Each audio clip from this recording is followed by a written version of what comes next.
in recovery. This time around I haven't had a drink since January, and my intention is never to drink again.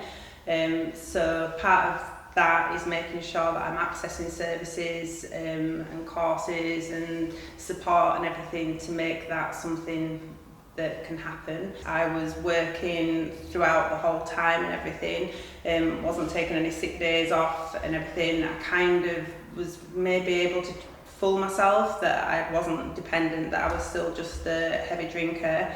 But I think over the years, basically, it's definitely had a toll on my mental health, on the way that I think about myself, on some of my behaviours, things like memory and stuff. And so eventually, when you can kind of realise that this is a problem, this is causing me a problem, I needed to do something about it. My reluctance maybe in accessing help was the fact that I work as a nurse, and I think a lot of it was fear about the fact that I'm in a profession where I should actually be able to sort this stuff out for myself, and also maybe fear about judgment from other healthcare professionals. So you find that that with the dependency, it kind of becomes this sort of like secret thing. Like I say, I think most people who would know me as a big social drinker, but was able to kind of mask the dependency. Like I say, my plan is not to drink ever again, but the way that I'm dealing with it is literally just dealing with each day as it comes,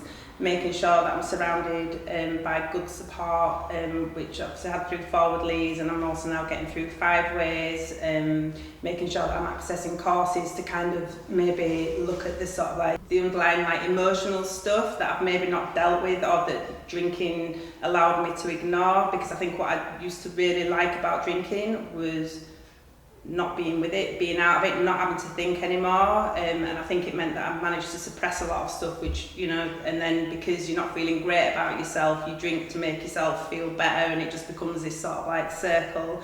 So it's working out how to break out of that circle. And this time around, like I say, it's about 9 months now since I last had a drink of alcohol. And I feel so much better for it. Not to the point where it's just like, oh my goodness, my life is amazing. It still has ups and downs, but I'm able to deal with it with a sober head.